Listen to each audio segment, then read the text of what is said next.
성과 평가에 대해서 한번 이야기를 해보도록 하죠. 먼저 영문을 열고요.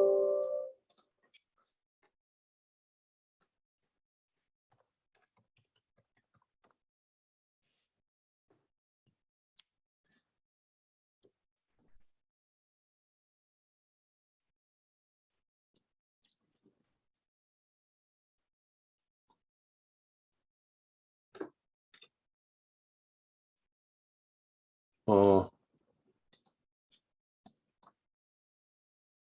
필요한 게 몇 가지가 있는데요. 첫 번째는 일별로 전체 그 수익률이 어떻게 되는지를 알고 싶어서 다시 주식 주문, 수익률 현황, 일별 수익률 현황.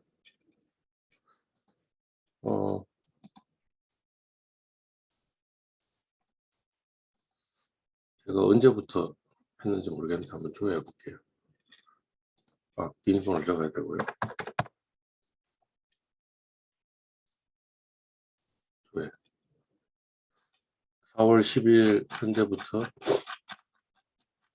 2월 25일까지 나오네요. 그 기간 제한이 좀 있는 것 같습니다. 엑셀로 보내기 했고요. 그러니까 2월 24일부터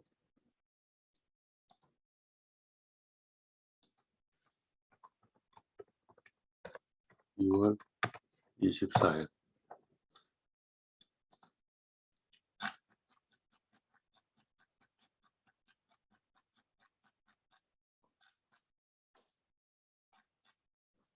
(1월 11일이) 끝인가요?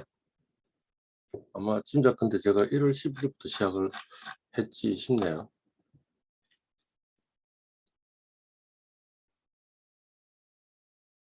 저장. 이것도 왜 있죠? 엑셀로 저장. 아까 뭐였죠? 엑셀로 보내기였어요.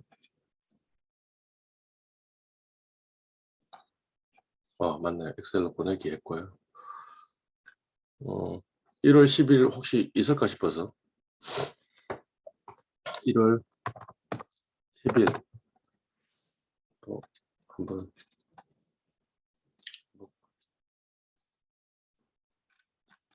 그 정도 있네요. 이것도 엑셀로 보내기 하고, 그러면 2021년 12월 1일이니까 11월 31일? 예.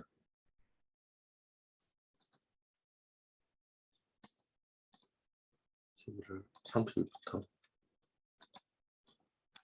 좋네요. 그러니까 이제 제가 하려고 하는 전 기간을 했습니다. 그러니까 아마 이거 날짜를 하는 게 일정 기간 뭐 2개월이면 2개월, 3개월이면 3개월 이 정도 기간밖에 안 되니까 이걸 다 가져와야 되고요.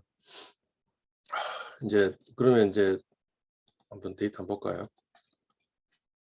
합쳐야 하긴 하겠지만 여하튼 지금 4월 10일은 9,600만 원 정도 있고요.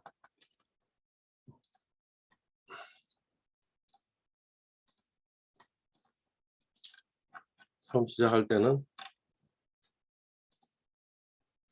12월 1일부터인데 1억이 조금 넘는 돈으로 시작을 한 것 같네요. 그러니까 짐작컨대 11월 30일 정도에 처음 시작을 했지 싶습니다.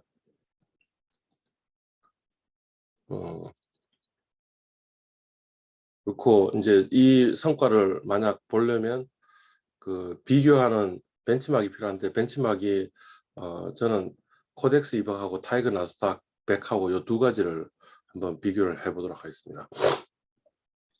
그걸 하려면 또 뭐가 필요하죠? 차트. 자, 이게 타이거 나스닥 100이고요. 텍스트 창 가보니까 이것도 역시 마찬가지로 엑셀로 데이터를 받을 수가 있네요. 그렇죠? 그래서 타이거 나스닥 100, 일단 타이거 나스닥 100 받았고요. 그 다음에 코덱스 200. 코덱스 200도 벤치마크로 한번 받아보도록 하겠습니다. 데이터 표 저장하면 아마 되지 싶은데요. 맞네요. 데이터 표 해가지고 맞네요. 자, 정리해보면 요 4월 11일 그 다음에 요게 2월 24일부터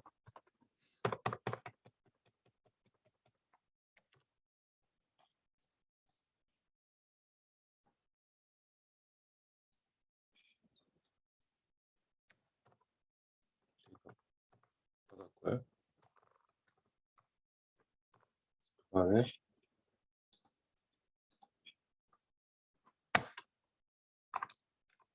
1월 10일부터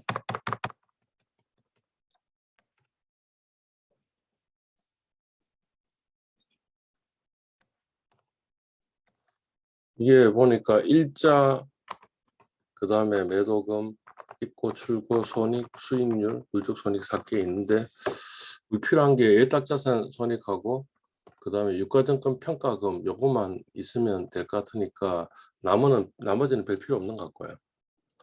얼마 매수했냐 매도했냐 뭐 이런 것들은 별 지금 당장은 필요 없는 것 같습니다. 그러니까 그냥 이거 날리고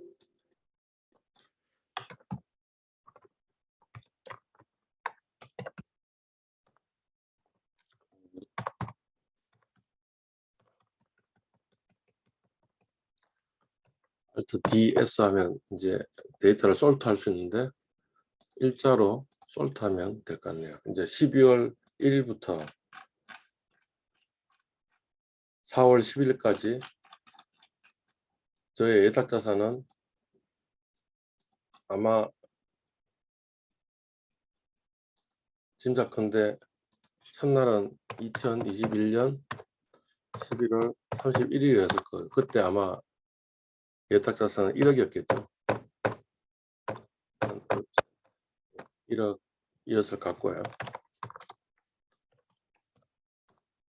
1억이었을 것 같고 평가계획은 뭐 0원이었을 것 같은데 이건 별 필요 없는 것 같고요.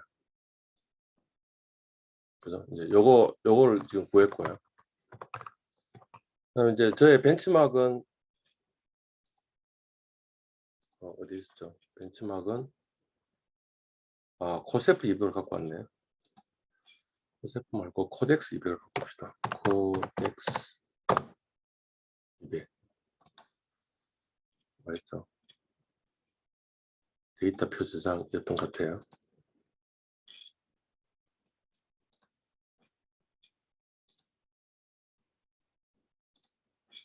자, 일단 타이거 나스닥 100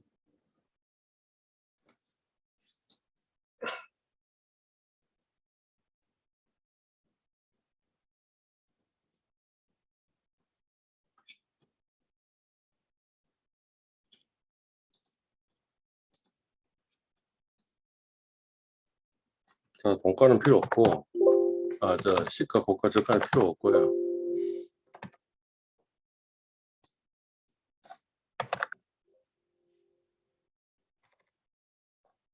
안 되죠.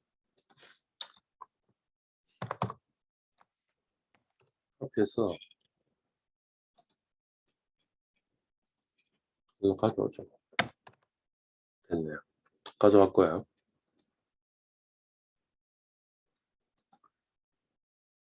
요게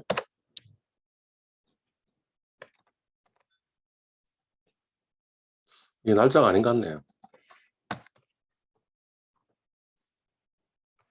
뭐 일단 저 코덱스 요게 뭐였죠? 타이거 나스닥이었어요.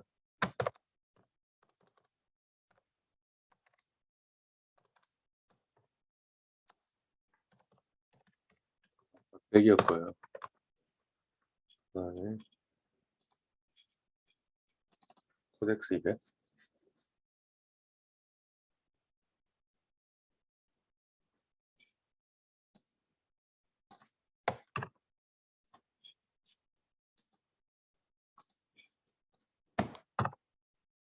됐네요.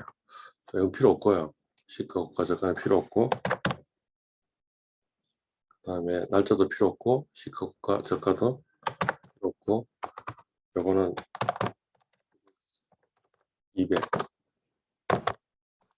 200이었습니다. 이게 지금 날짜 형식이 아닌 것 같아가지고요. 날짜 형식으로 바꿔야 되는데, Alt DE 하시면 데이터를 이렇게 이제 분할을 할 수 있을 건데, 지금 슬래시로 분할하면 되겠네요. 슬래시로 분할했고, 그다음에 데이터라는 함수를 쓰면 연도, 월, 일 하면 요게 이제 그 여기에 이 날짜하고 매칭이 되는 날짜가 되겠죠.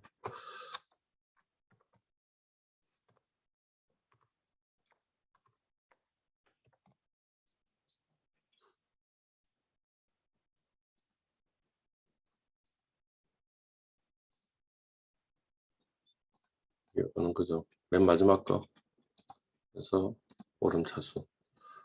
11월 31일이니까 19년 데이터는 필요 없네요. 그죠? 11월 31일.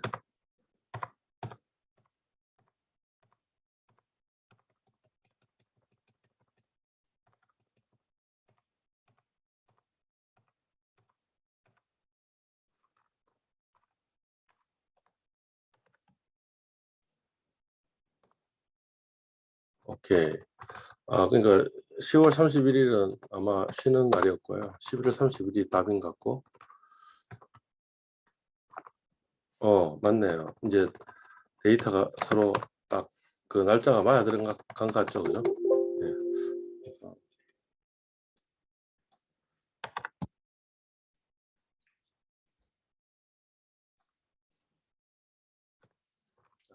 이제 그 우리 데이터를 다 정리했습니다. 어, 일단은 그냥 그 이제 우리 예탁 자산은 이렇게 바뀌었고, 그죠? 그 다음에 유가증권 평가금은 이런 식으로 됐으니까, 그죠? 예. 만약 1억을 그냥 나스닥 100에다가 100% 투자했으면 얼마인가 이런 것도 좀 알아야 될 것 같고요. 예. 그래서 나스닥 100하고 코덱스 200의 수익률을 먼저 좀 알아야 될 것 같네요. 그래서 수익률은 어떻게 구하냐 하면 오늘 가격 나누기 어제 가격 빼기 1 이렇게 하면 수익률이 나오고요.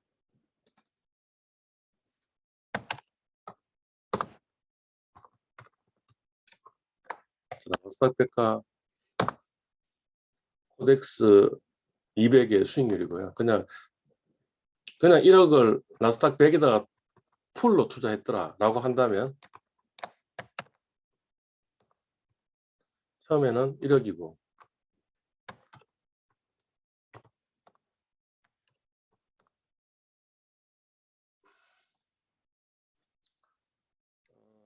그다음에 한 번도 안 받고 그냥 계속 있었다면 여기에다가 1 플러스 수익률 해서 계속 곱해주면 되겠죠.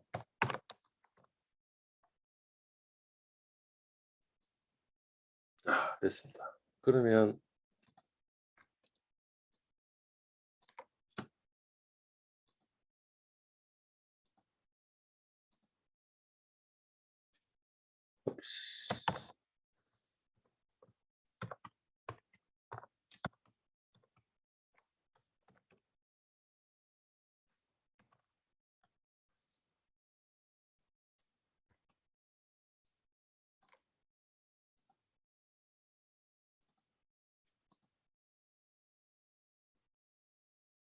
601까지 나오는데 이렇게 하면 되겠네. 여기까지 하고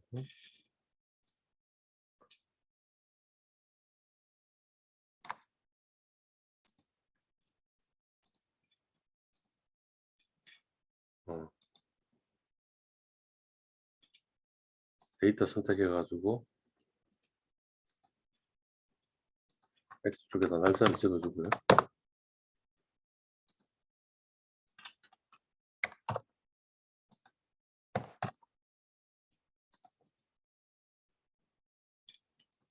차트 이동.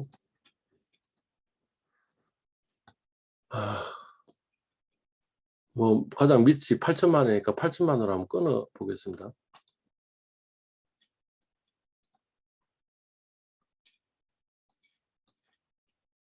최소값을 8천, 1,200,000. 그 다음에 1억 2천, 1억 1천.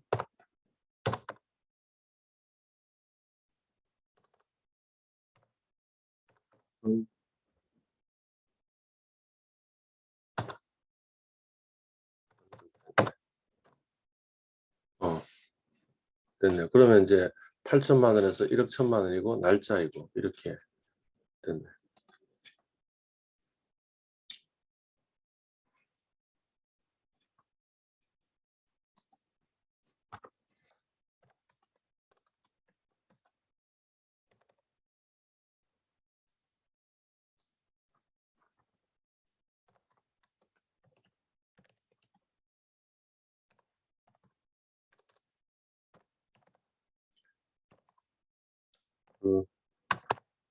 이런 걸 나스닥이나 코스닥 같은 것을 벤치마크라고 그러고요. 그래서 BM 투자한거하고 예탁자산하고 비교하면 이런 식으로 맞네.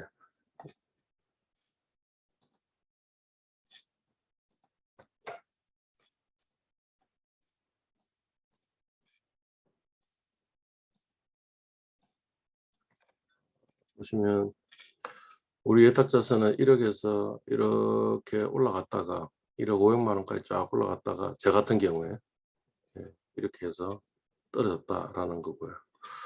만약 나스닥에다가 100% 투자했으면 오히려 떨어졌다가 뭐 이렇게 됐을 것이다라는 거고, 코덱스 200을 이게 코덱스 200이네요. 코덱스 200이 된 거고요. 예탁자산은 파란색이니까 요 가운데 있네. 그러니까 나스닥보다는 좀 잘한 것 같고, 그다음 코스닥보다는 코덱스보다는 좀 못한 것 같다. 뭐 이렇게 된 거고요.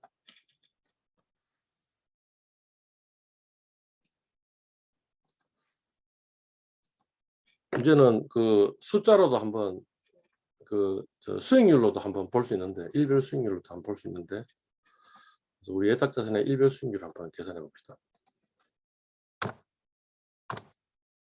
마찬가지로 오늘 자산의 가치 빼기 어제 자산의 가치 마이너스 1 이렇게 하면 수익률이 나오고요.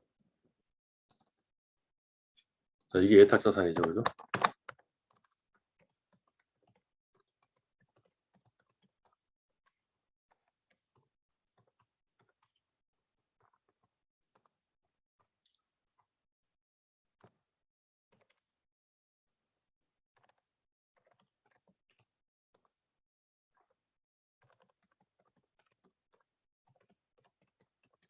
우리 일별 수익률이니까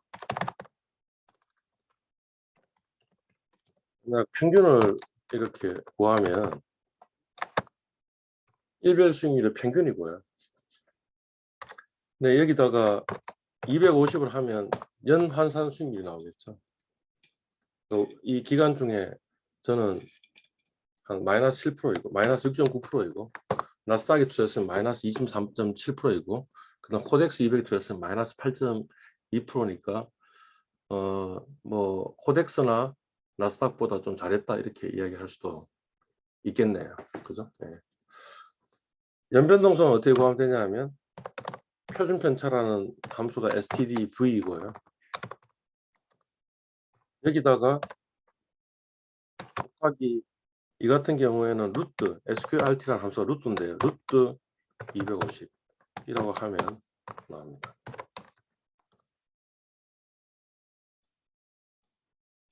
이렇게 나왔네. 그죠? 뭐 샤프 비율 하는 것도 구할 수 있는데요. 샤프 비율은 뭐냐 하면 이건 샤프 비율은 별 의미가 없겠네요. 별 의미가 없고요. 네. 그러면 요걸 한번 그래프로 한번 표현해 볼까요?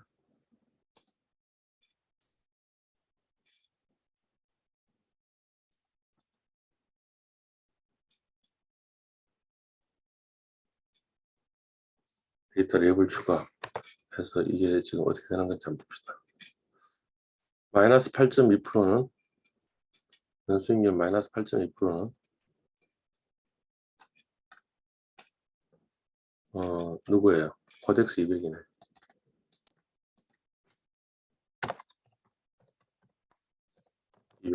이거요. 그 다음에 마이너스 6.9%는 예탁자산이고,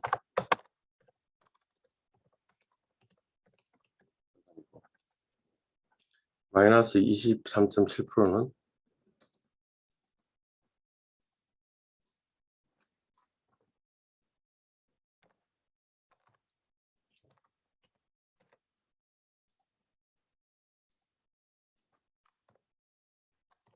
플러스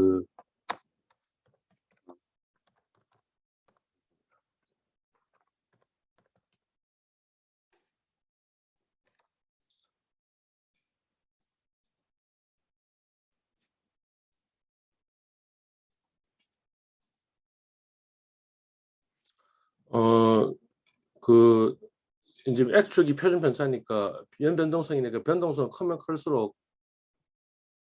안 좋은 거고요. 수익률은 낮으면 낮을수록 안 좋은 거니까 저희 예탁자산은 지금 보다 더 나스닥 100에 그냥 100% 투자했으면 그거보다는 제 예탁자산 투자한 게 더 나은 거죠. 이 변동성도 좀 더 적고 그다음에 연수익률도 더 높으니까. 그죠? 네. 코덱스 200하고 비교해 보면 코덱스 200하고 변동성은 좀 더 큰데 연수익률은 그래도 조금 더 높으니까 그러니까 뭐 제 예탁자산이 그렇게 나쁜 건 아니다. 이 두 개는 누가 더 나은지는 모르겠어요. 근데 여하튼 이 만약 이렇게 됐으면 코덱스가 여기 있었으면 그냥 코덱스 200에 투자하는 게 예탁자산에 투자하는 것보다 나았을 텐데 이런 이야기들을 할 수 있겠죠, 그죠? 예. 그래서 뭐 비교적 나스닥 100%에 투자한 것보다는 좀 좋은 투자를 한 것 같다 이렇게 볼 수 있고요.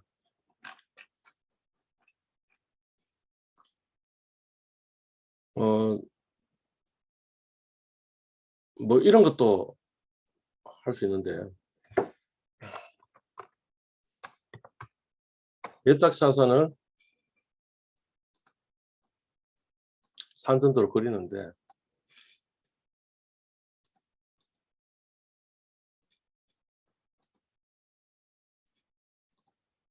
X축에는 뭐 나스닥 100을 집어넣을 수도 있고요. 근데 이번에는 그냥 코스닥 200을 한번 집어넣고 이렇게 이야기를 하면 뭐 X축이 코스닥 수익률이고 Y축이 지금 우리 예탁자산 수익률인데 요걸 대표하는 이런 추세선을 하나 그을 수도 있고요. 선형으로 꺾고 그다음에 절편 절편 0으로 하지 말고 수식 차트 표시 RJ 고가 표시 하면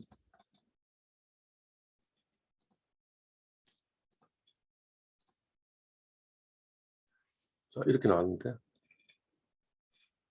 요 X는 지금 코스피 코덱스 200 수익률이고요. Y는 예탁자산의 수익률이었는데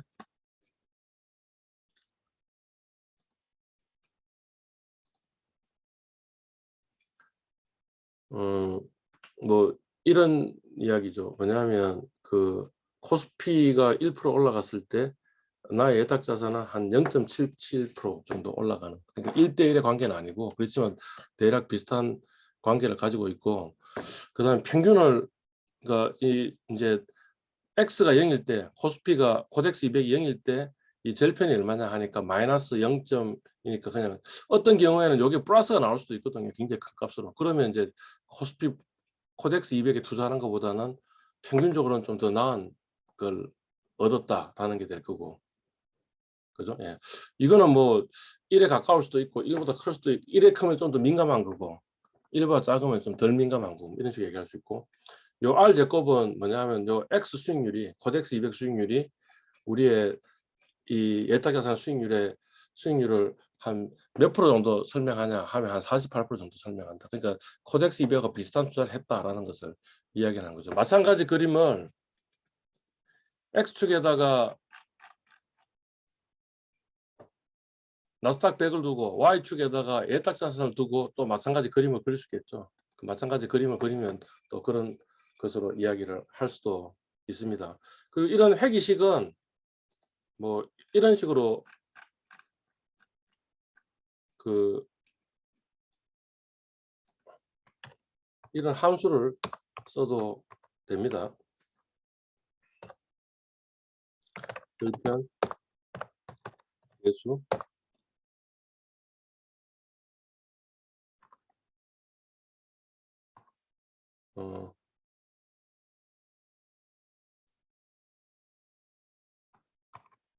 뭐 알제곱 하면 지금 아까 뭐였죠?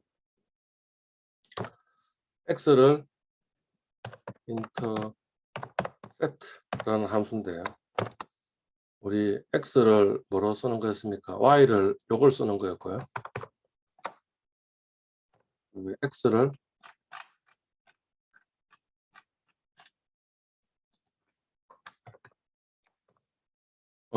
네.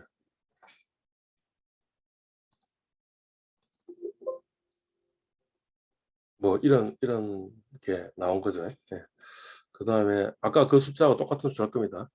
그 다음에 slope라는 함수를 쓰면 y가 요거였고요.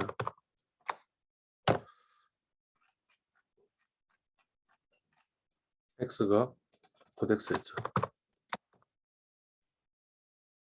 아까 그 숫자하고 똑같나요? 0.7781, 0.7781 맞네요, 그죠? 네. 그 다음에 RSQ 그래서 Y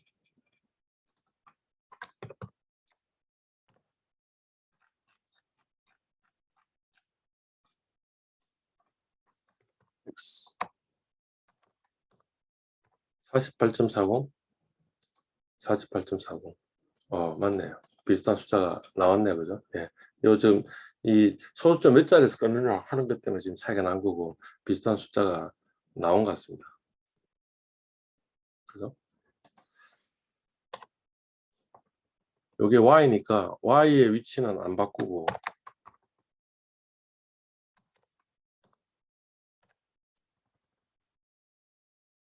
X의 위치는 만약 나스닥으로 X로 해가지고 하면 그 절편도 마찬가지로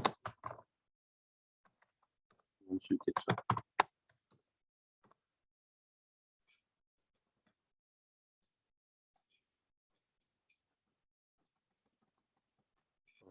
그러니까 나스닥에 비해서는 나스닥이 0%일 때도 우리 포트폴리오는 한 0.00038%, 0.00038 그러니까 0.038% 정도 1로 뭔가 플러스를 냈으니까 나스닥보다는 좀 잘했다라고 얘기할 수 있고 나스닥하고 한 69% 정도 민감도를 가지고 그 나스닥이 1% 올라가면 나스닥 100이 1% 올라가면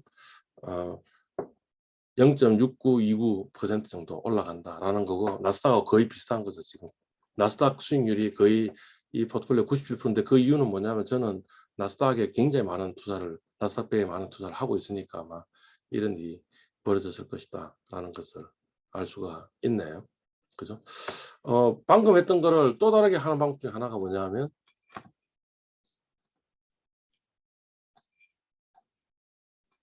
없네요. 파일,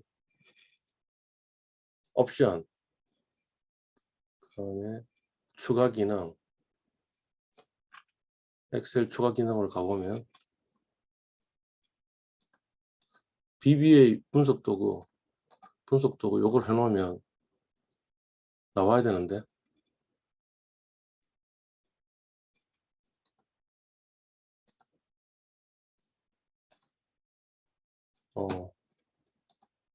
다시 해봅시다. 추가 기능 이동 일단 요걸 꺼보고요. 그 다음에 다시 한번 켜봅시다. 원래 나와야 되는데 안 나와가지고요. 이동.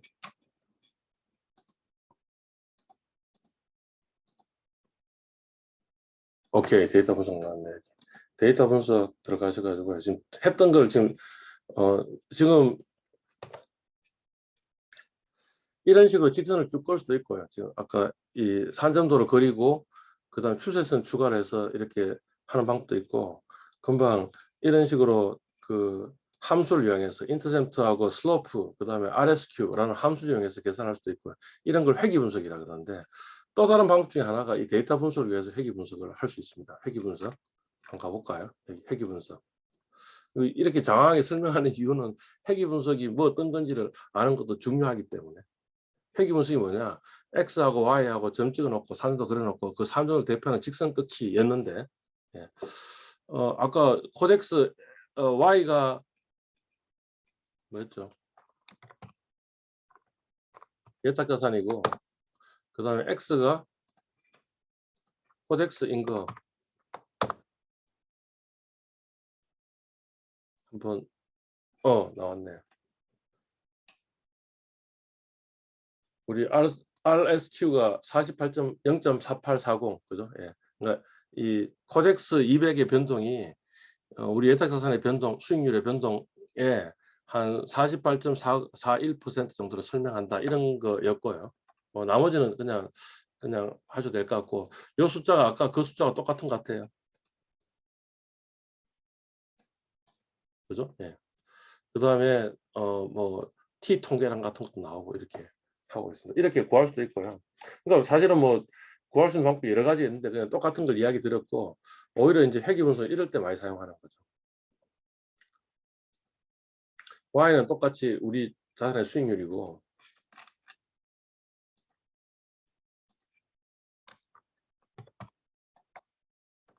X 변수를 2개 했을 때 어떤 일이 벌어지는지 이런 식으로 나와요. 그 우리 X, 그러니까 나스닥 100하고 그 다음에 코덱스 200을 가지고 있으면 우리 예탁자산의 수익률의 거의 98.42%를 설명할 수 있고요. 그 다음에 개수는 X1이 지금 나스닥 100이었죠. 나스닥 100이 한 0.63, 그 다음에 코덱스 200이 한 0.16 정도의 개수이고, 그것을 고려하고 나서도 뭔가 그러니까 X1하고 X2가, 그러니까 나스닥 100하고 코덱스 200이 0이라고 하더라도 우리는 플러스 0.00037, 달리 이야기하면 0.037% 정도의 수익률을, 일별 수익률을 평균적으로 냈다라는 겁니다. 그러니까 뭐 비교적 제가 그렇게 나쁘게 한 거는 아닌 것 같은 느낌이 드네요. 또 다르게 하는 방법은 뭐냐면, 지금 요거 가지고 뭔가를 해보는 것도 한 방법입니다. 근데 이제 이거 할 때는 보통 어떻게 하냐면, 실제로는 제가 100%를 자산 배분을 100% 한 게 아니니까, 그죠? 예. 그러면 우리 그 주식 투자 비중이 얼마인지를 계산하면 되겠죠.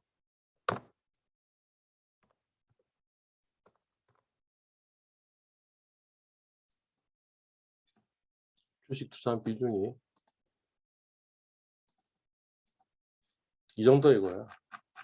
그 제가 한순간에는 80%였는데 처음에는, 나중에는 지금 95%까지 올라갔다라는 거, 이제 나스닥이 떨어지면서 평균 비중을 구할 수 있겠죠.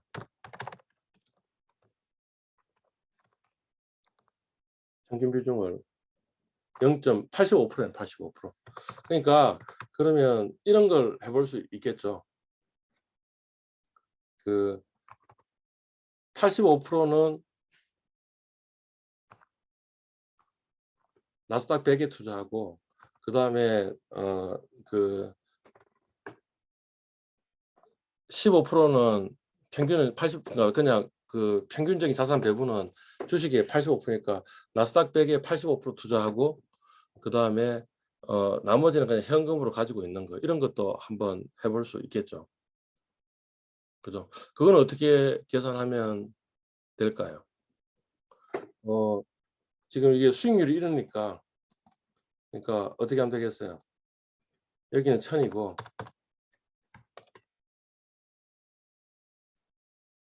8,000 8,500을 투자했다고 치고, 그러면 요거 곱하기 1 플러스 나스닥 수익률 하면 8,500만 원이 어떻게 바뀌었는지가 나올 거고. 그죠? 근데 실제 그 우리 나스닥에 투자한 거는 그러니까 투자한 금액은 얼마예요? 요거에 그다음에 1,500만 원 돼야 되겠죠. 1,500.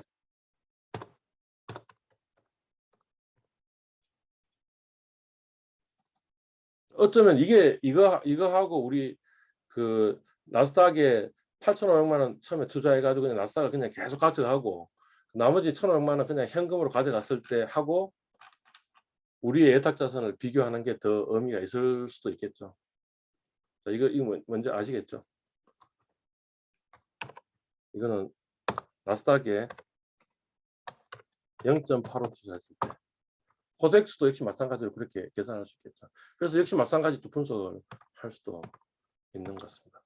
그래서 일단 지금 첫 번째 섹션으로는 우리 예탁 자산하고 그다음에 벤치마크 지수, 벤치마크 가격들하고를 가지고 이렇게 만약 이 벤치마크에 그냥 1억 원 다 투자했더라 하면 한 금액을 한번 계산해 가지고 그거 가지고 뭔가 이렇게 이 시계열 차트도 한번 그려 보고요. 그다음에 두 번째는 그걸 가지고 어디 있나요? 이 연변동성하고 연수익률을 계산해 가지고 그래서 뭔가 X축의 변동성, Y축의 연수익률을 놔둬놓고 어느 놈이 좀 더 왼쪽 위에 있느냐. 그러니까 뭐 적어도 나스닥 100보다는 좋은 것 같고요. 뭐 요 두 개는 누가 더 나은지는 잘 모르겠어요. 그죠? 예. 그런 것들을 하나 보기도 했고요. 또 하나는 뭐였어요? 이 우리의 예탁자산 수익률 Y축에 X축에 나스닥 100 또는 X축에 코덱스 200 놔둬놓고 이런 식으로 회기직선을 꺼가지고 요 절편이 플러스인가를 체크해 보기도 하고 그다음에 이 관계는 어떻게 되느냐라는 걸 보기도 했고요. 이 같은 경우에는 뭡니까? Y는 예탁자산의 수익률이고 그다음에 이 나스닥 100하고 코덱스 200의 수익률을 가지고 이렇게 회귀 분석을 해서 보니까 평균적으로 이거 효과를 제외하고 나서도 플러스 뭔가를 했으니까 뭔가 좀 더 나은 뭔가를 했는 거죠. 이거는 아마 시점 선택일 수도 있고요. 아니면 제가 실제로 그 저걸 한 건 아니죠. 그 저 저 저 멀리 이야기하려고 하죠. 그 이 개별 종목에도 투자를 했으니까 그 개별 종목의 선택 가지고도 이 플러스는 뭔가 좀 나왔을 것이다라는 그런 이야기를 할 수 있었고요. 방금 본 거는 그냥 나스닥 100을 100% 투자하고 코덱스 200을 100% 투자한 건데 그게 아니고 지금 주식 투자 비중이 85%니까 그러면 나스닥 100에 85% 투자할 때도 만든 거죠. 어떻게 만들었냐 하면 8,500만 원만 투자했다고 치고 나스닥 수익률로 해서 계속 가져갔으면 이 정도 가치가 나오고요. 거기에다가 1,500만 원 더해주면 그러면 나스닥 100에 85% 투자한 포트폴리오가 될 건데 그거하고 이 예탁자산과 비교하는 게 더 의미 있는 비교가 될 수도 있겠네요. 그죠? 예. 그래서 그런 것들을 본 게 되겠습니다.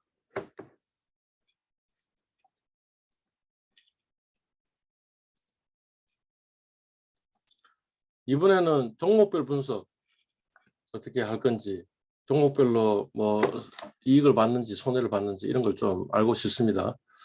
그래서 역시 마찬가지로 영문 들어가 가지고 한번 해보도록 하겠습니다.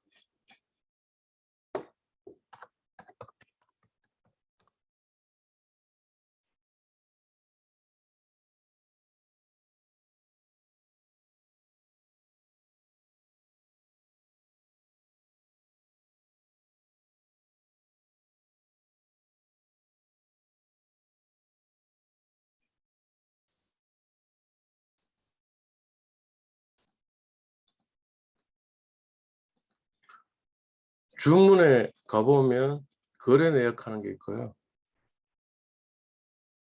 기간별 주문 체계를 상색하는 게 있네요.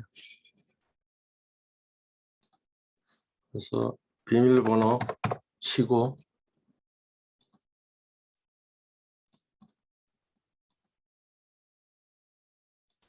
부터 뭐 체결된 것만 하면 되니까 해서 조회해 봅시다. 그 마지막 거래가 2020년 3월 14일 한 것 같고 12월 1일 날 한 것 같고 이게 그 처음 시작인 것 같네요. 오른쪽 클릭하고 엑셀로 저장. 엑셀로 보내기 하면 되는가요? 엑셀로 보내기 하면 바로 엑셀로 보내질 것 같은데. 예, 됐네. 지금 보니까 아까는 그냥 요 날짜 있는 것만 다 하면 되는데 지금은 그렇지는 않은 것 같습니다. 보니까 주식, 채권, 주문일자, 그 다음에 주식 3월 4일, 뭐 요거는 주문번호고 이건 종목명이고 접수고 이건 매수고 체결 단가, 그러니까 요 지금 두 개열이 다 필요하잖아요, 그죠? 예. 그래서 뭔가 정리를 좀 해야 될 것 같습니다. 어떻게 정리를 하면 좋을까요?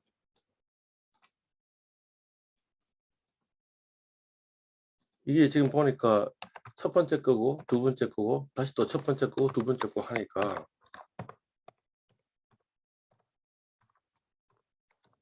이렇게 1, 2, 1, 2 이렇게 해놓고요. 여기는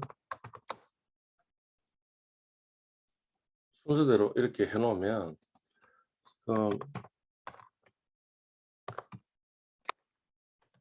지금 두 개 행을 하나로 지금 합쳐되기 때문에 이 짓을 하는 건데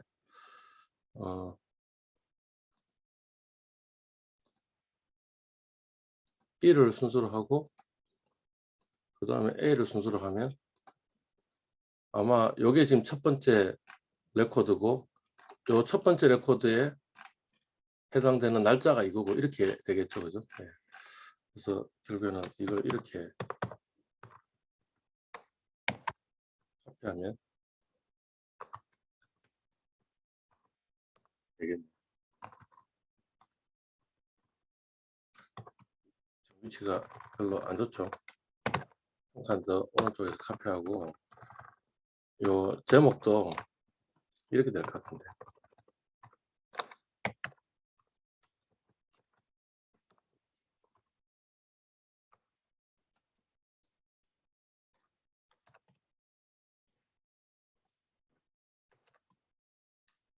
뭐 주식 채권인지 이건 별로 관심 없고 그러니까 일단 주문 일자를 가장 왼쪽으로 옮기고요. 그 다음에 주문 번호, 원주문 번호도 필요 없고 종목 번호도 사실 필요 없고 시장가로 매수했는지 매도했는 것도 중요치 않고 중요한 거는 이게 매수냐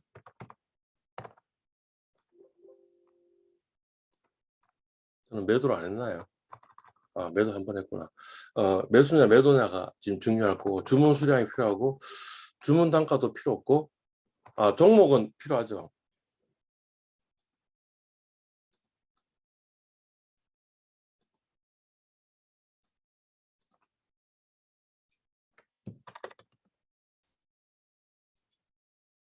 삽입해가지고 종목명은 필요하고요.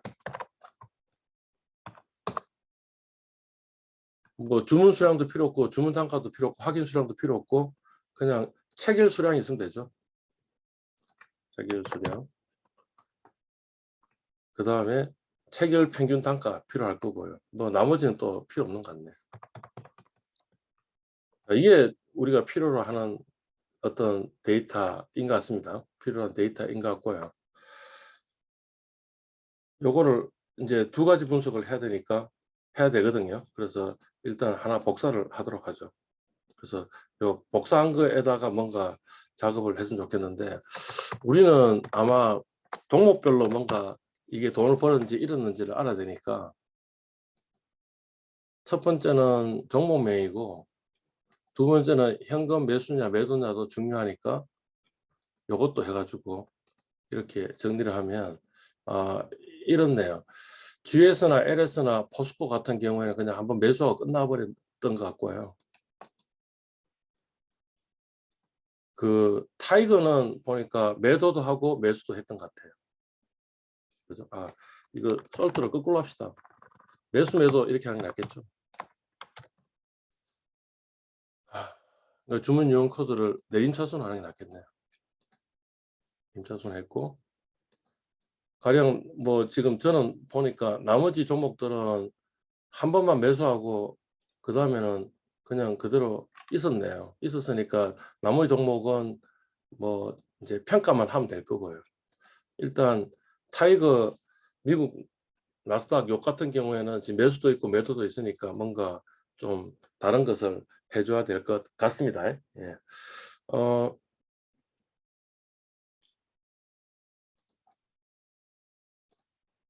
그러니까 매수 금액은 어떻게 계산하면 되겠어요? 수량 곱하기 평균 체결 단가 하면 이게 지금 금액이 나올 거예요. 그죠? 그 다음에 평가도 하나 필요한 것 같습니다. 그러니까 지금 현재 시점에 나스닥의 평가가 얼마인지, 이게 일종의 뭐냐면 현재 가격에 매도했더라라면 이거예요. 그 수량은 어떻게 되냐면 어떻게 되겠어요? 전체 매수한 거 빼기 매도한 수량을 895주에 대해서는 이제 이렇게 평가를 해야 될 것 같고, 그죠? 가격은 현재의 가격을 구해야 되니까 차트 지금증권 타이거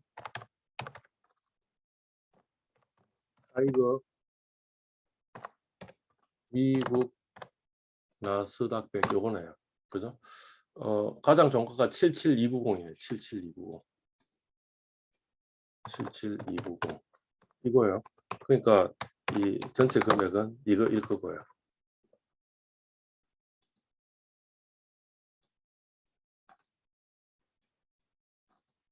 이 같은 경우에는 어떻게 됩니까? 매수는 총 이만큼 했고, 매도는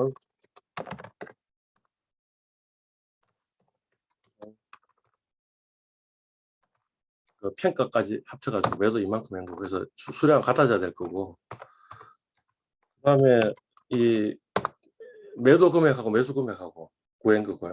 그러면 매수 금액 나누기 매수량 하면 평균 매수 단가가 나올 거고, 그죠? 예. 그러니까 그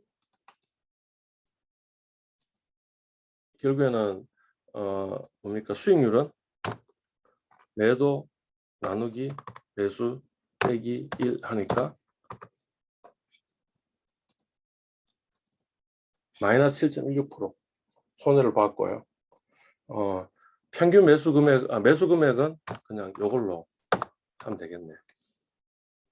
7,696만 1,664원에 투자를 해서 마이너스 7.16% 손해를 봤다.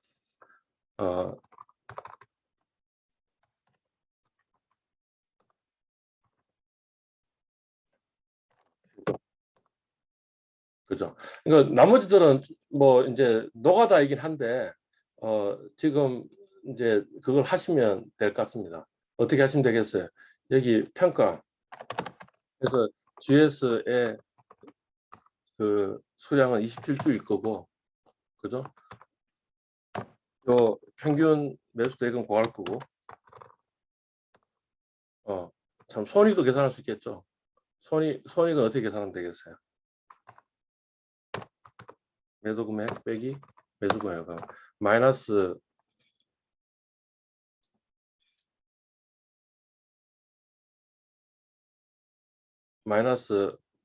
뭐죠? 550만 원 지금 손해 본 것 같고요. 그 다음에 뭐 매수 대금은 여기다 그냥 카피를 해놓죠.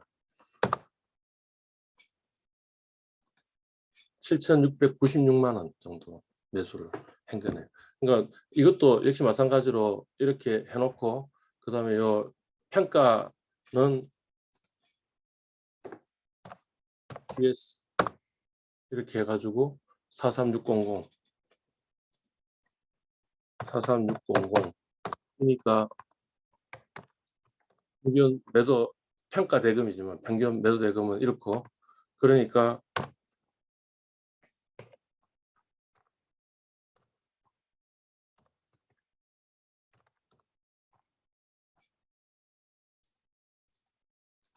GS에서는 15.8% 이익을 받고, 그 다음에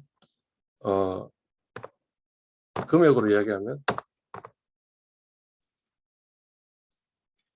16만 원 이익을 받고요. 그 다음에 그 대금은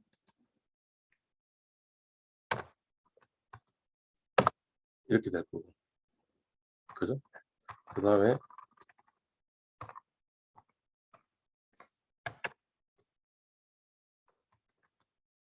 최종 GS. 이런 일련의 과정들을 지금 이제 노가다를 하셔야 됩니다. 이 종목만큼 전부 다 노가다를 하시면 뭔가 이제 이런 게 정리가 되겠죠. 어, 어, 일단 녹화를 멈추고 지금부터 노가다를 하도록 하겠습니다.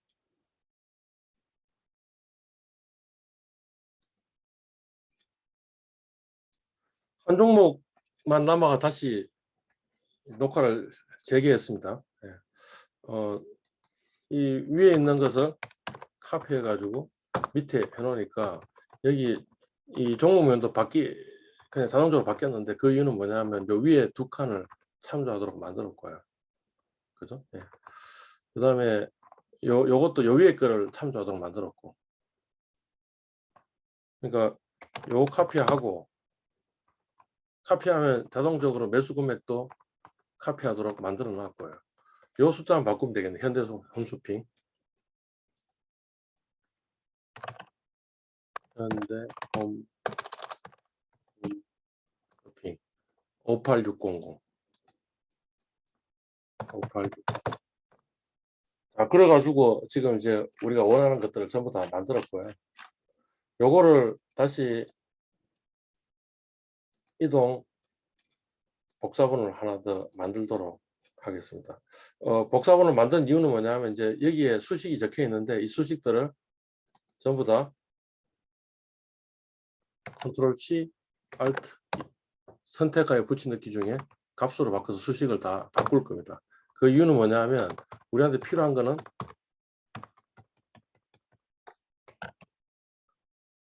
Alt D에서 해가지고 지금 솔트 하는 거고요.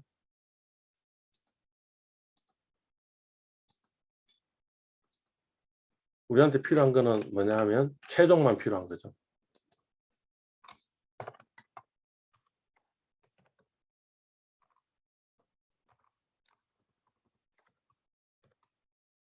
총 21종목에 매매를 했고요. 그죠? 이 매수 금액은 다음 같고, 그 다음 수익률은 다음 같고, 그 다음에 손익은 다음 같다라는 거죠. 그죠? 예. 주문 유형 코드는 필요 없는 것 같고요.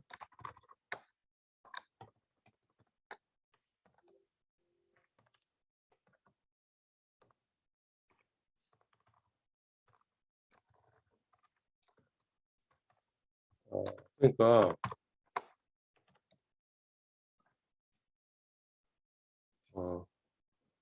플러스하고 마이너스로 나누죠.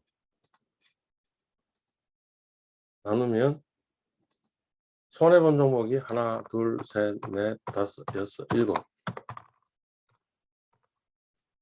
손해가 7종목이고 이익이 펀트라는 함수를 쓰면 아마 개수를 찾아줄 거예요.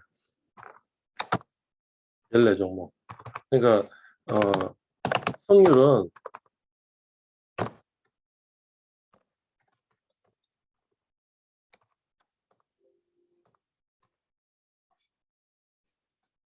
67%. 뭐 승리한 게 좀 더 많네요. 그죠? 그 다음에 그 손해 났을 때의 평균은 손해의 평균은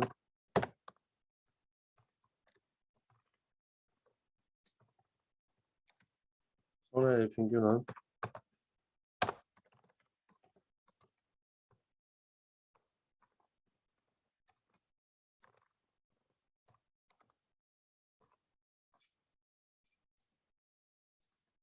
마이너스 4.699 이익의 평균은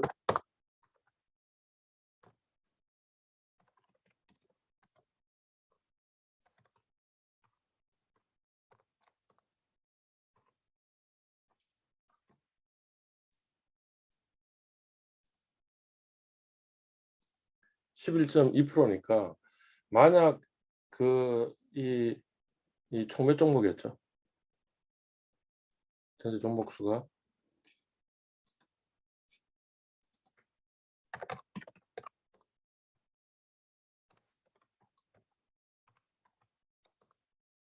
21종목을 전부 다 동일 가종으로 투자했더라면 그러면 어떻게 되겠습니까? 그 동일 가종이면 수익률은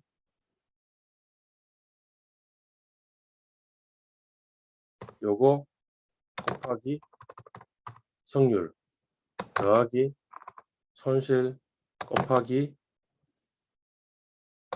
1 빼기 성률 그래서 5.98%였을 겁니다. 근데 실제 우리 손익의 합이 얼마인지도 계산할 수 있겠죠. 지금 종목별로 손익의 합이 보면 마이너스 400이 나왔고 그 이유는 뭐냐면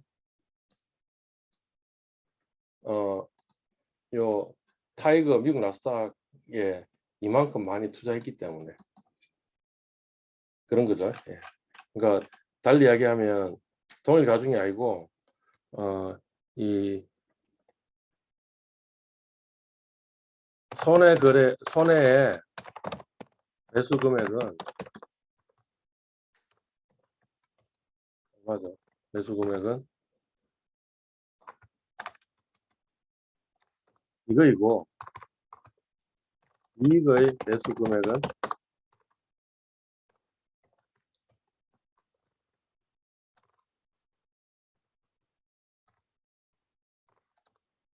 요거밖에 안 되니까 그러니까 실제로는 어떻게 됐겠어요? 같이 가중을 하면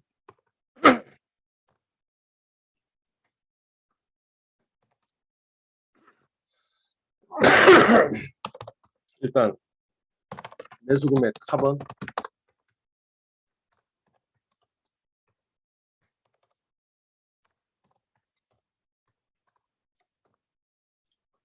요거이고 그러니 같이 가중 수익률은 손해 나누기 손해 나누기 전체 금액 곱하기 손해 평균 수익률 더하기 이익 나누기 전체 금액 곱하기 이익 평균 수익률 이니까 마이너스 2.352% 이렇게 나온 거고요. 대략 비슷할 것 같은데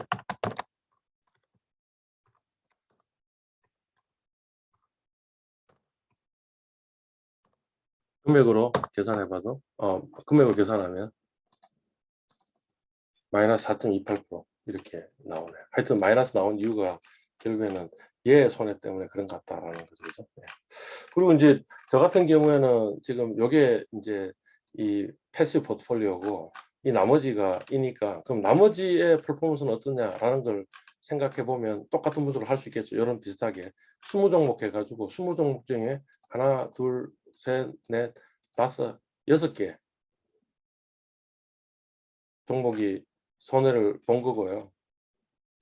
그래서 전체 이 나스닥 100을 뺀 손해를 계산해 보면 131만 원. 그래서 오히려 돈을 번 거죠. 그죠?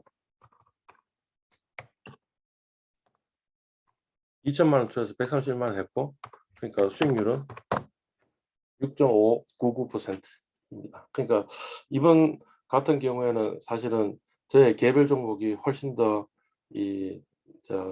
이 패시브 포트폴리오인 나스닥 100보다 훨씬 좋은 성과를 모인 겁니다. 예. 뭐 이거는 요번 기간에 그런 일들이 벌어진 거고요.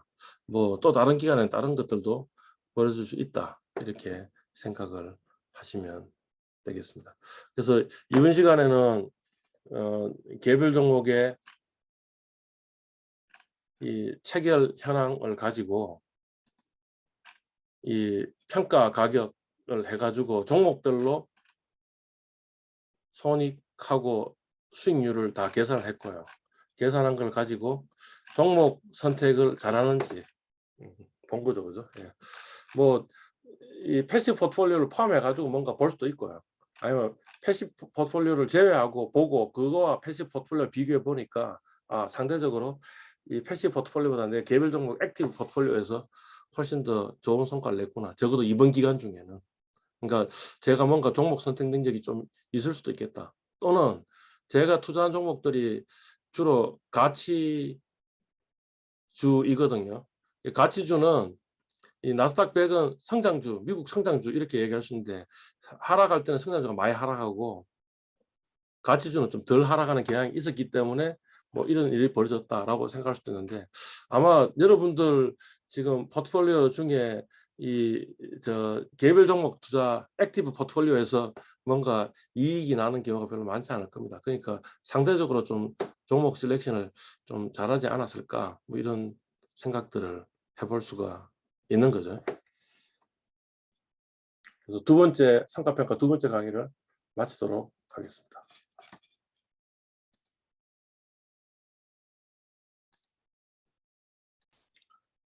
지난 동영상에서 이제 종목별 분석 중에 종목 선택 능력을 체크하는 걸 지금 보여드렸고요. 자, 이번에는 같은 데이터를 가지고 시점 선택 능력을 하는 법을 보여드리려고 합니다. 그러니까 지난번에 했던 그 성과평가 2 하는 엑셀 파일을 여시고요.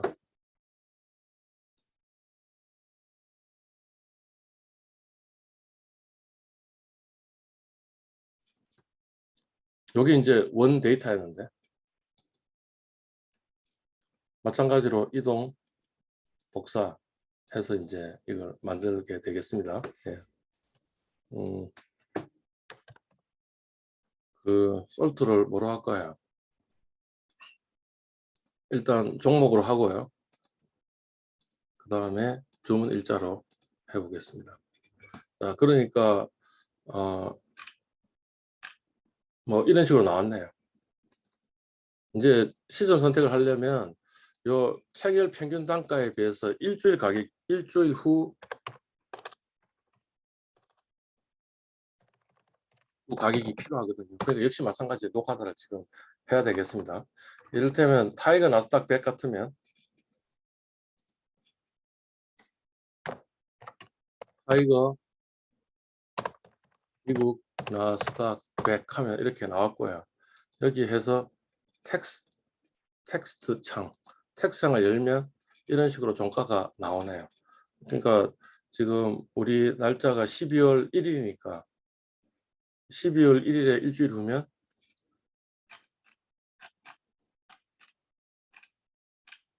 12월 후에 일주일이면 하나, 둘, 셋, 넷, 다섯 이고 그러니까 86355 요걸 이제 적으셔야 되는 거죠.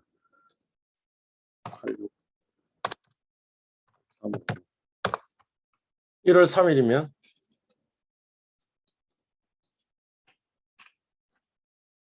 1월 3일이면 하나, 둘, 셋, 넷, 다섯이면 83492 83492 그 다음에 1월 10일이면 하나, 둘, 셋, 넷 요거네요. 그죠? 83117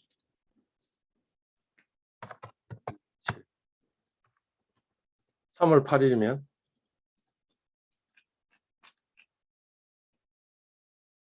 셋, 넷, 다섯이니까 75090 75090 3월 14일이면 하나, 둘, 셋, 넷, 다섯 77965 965 이거예요. 그러면 지금 요거 현금 매수니까 그러면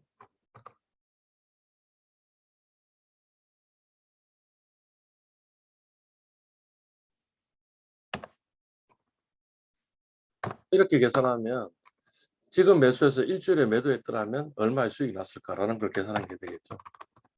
근데 이 같은 경우 매도니까 이때 매도하고 이때 매수해야겠죠. 그러니까 아마 이렇게 될 것 같은데 거꾸로 매도 빼기 매수. 그러니까 요거는 뭐예요? 12월 1일 날 85784에 샀는데 그 이후 일주일 후에 주가가 좀 올라가지고 이만큼 올랐으니까 뭐 잘했다. 매수 잘했다. 좀 더 싸게 매수했다. 이런 의미가 될 거고요. 0.67% 정도 싸게 매수했다. 이런 거고요. 이거는 이때 매도하고 나서 그 이후에 주가가 떨어졌으니까 그러면 비싸게 4.92% 정도 비싸게 매도를 잘했다라는 게 되고요. 요건 어떻게 됩니까? 83765에 샀는데 83117에 가격이 떨어졌으니까 사실은 일주일에 매수했으면 오히려 더 0.77만큼 싸게 살 수 있었는데 잘못했다 이런 거죠. 그죠? 예. 요거는 뭐예요? 73613에 샀는데 일주일 후에 75090으로 올라갔으니까 싸게 2.01% 정도 싸게 매수했다. 이것도 74024인데 77965니까 5.32% 정도 싸게 매수했다. 이렇게 되는 거죠. 그죠? 요거는 비싸게 매도했다. 이렇게 되는 거고요. 그러니까 매도하고 매수는 지금 수식이 달라져야 될 것 같고요. 나머지는 지금 일주일 가격을 구하는 거고 이제 이것도 역시 마찬가지 노가다를 해야 되겠네요. 그죠? 그래서 일단 기록을 중지하고 그다음에 저는 노가다를 하도록 하겠습니다. 자, 노가다를 해가지고 이제 다 계산을 했고요. 지금 그 매수하고 매도 나누는 게 좋겠죠. 그래서 기본 삭제.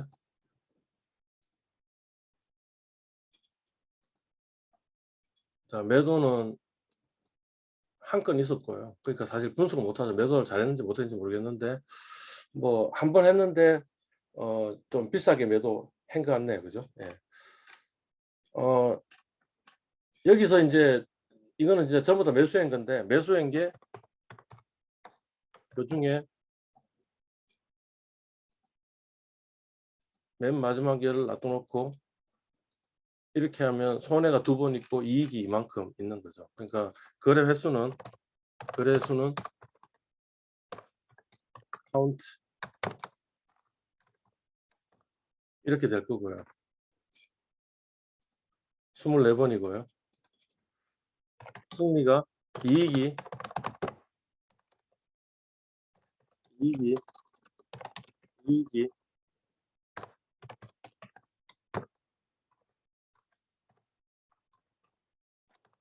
이만큼이고 손해가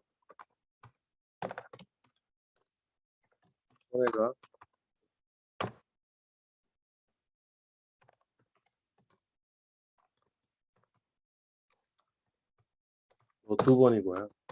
그러니까 성률은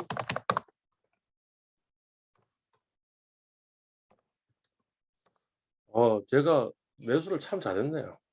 그죠? 92% 정도 성률을 보였고요. 그 다음에 이익 평균은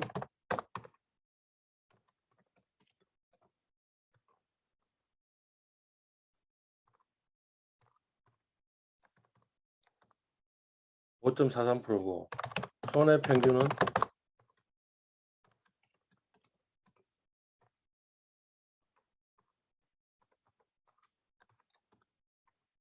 마이너스 1.6%니까 성률 면에서도 이익이 많았고 이익 평균도 더 높았으니까 전체 평균은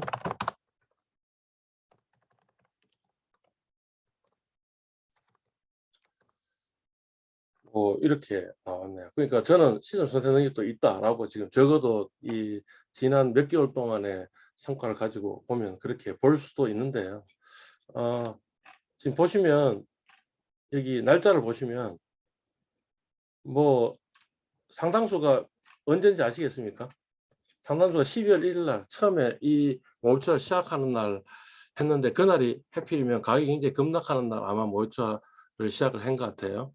그러니까 상대적으로 지금 시즌 스택이 좋다 이렇게 나온 거고요. 나머지 날들이 과연 그런지라는 건 다시 또 분석을 해봐야겠죠. 그래서 뭐 정리하자면 이렇네요.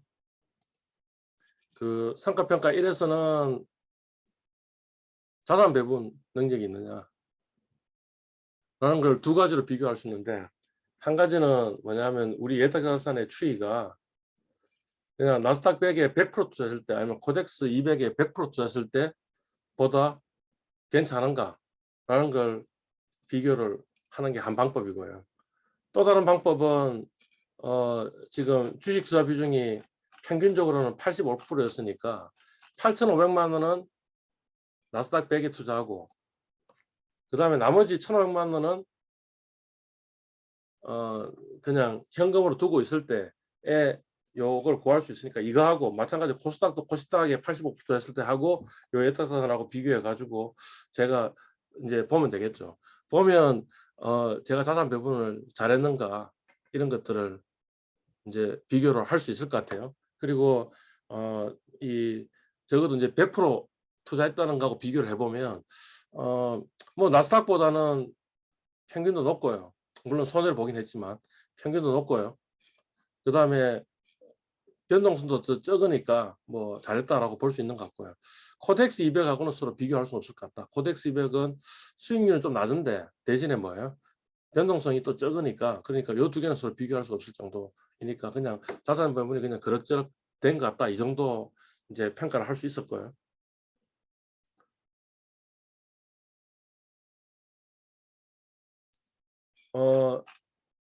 이 각 종목별로 매수 금액, 수익률, 손익 같은 걸 계산해 가지고 보니까 뭐 대략 성률은 한 67%이고 이익은 11.2%고 손해 평균은 마이너스 4.69니까 만약 제가 모든 종목을 개별 종목으로 투자해서 21종목이었더라면 그러면 사실은 제가 돈을 좀 벌 수 있었던 거고, 그거는 최근에 주가가 떨어진 걸 생각해 본다면 상당히 괜찮은 성과인 거죠.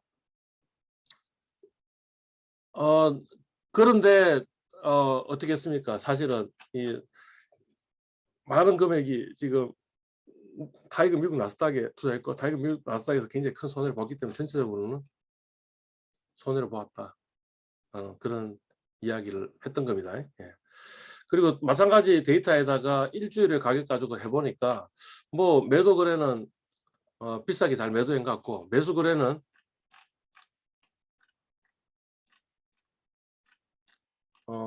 성률이 92%니까 상당히 시점 선택을 잘했다.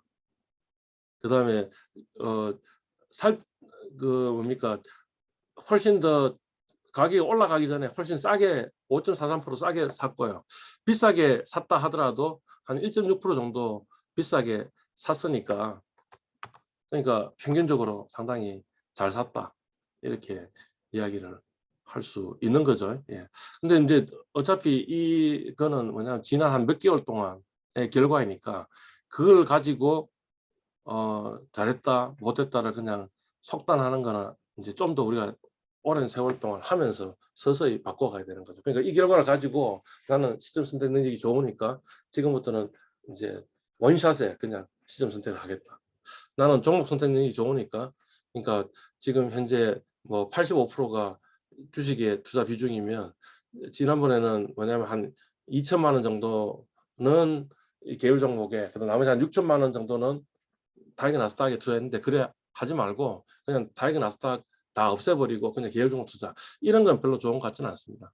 일단 이번 기회는 그렇게 되었으니, 그러니 조금 더 개별 종목의 투자 비중을 좀 늘려볼까 이 정도로 하시는 게 좋지 않을까 라는 생각이 듭니다. 예, 그런 생각이 들고요. 그러니까 요 세 가지 분석을 하셔가지고 투자 일지하고 이제 이렇게 보시면서 하시면 될 것 같고요. 제가 지난 학기 때 성과평가 보고서 작성해 놓은 게 하나 있을 건데요. 그 견본을 한번 보여드리면,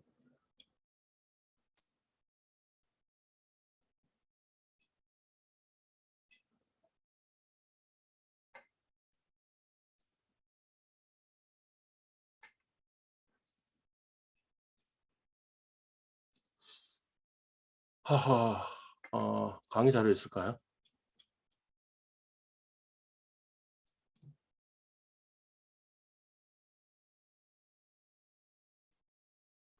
있네요. 뭐 이런 식으로 했습니다. 성과평가해서 플랜 두시를 하고 피드백을 하는 게 이 성과평가의 목표이고요. 그래서 첫 번째는 나의 투자 원칙은 이런 거다. 처음 이 모의 투자 시작할 때. 그 다음에 이제 일별 수익률 아까 그 나의 애탁 자산의 수익률 분석하고요. 그 다음에 이제 체결 분석이 두 가지가 있었죠. 하나는 종목 선택이 있었고 또 하나는 뭐냐면 시점 선택이 있었고요. 그 다음에 이제 투자 일지를 집어넣고요. 투자 일지를 보시면서 뭔가 이 느낀 게 있으시면 느낀 걸 좀 기록을 하시고요. 그리고 마지막에 이제 이것들을 가지고 볼 때 나의 투자 원칙을 좀 바꿀 게 있으면 어떻게 바꾸면 좋겠냐라는 것을 적으시면 될 것 같습니다. 네. 그렇게 해서 보고서를 제출해 주시면 되겠습니다.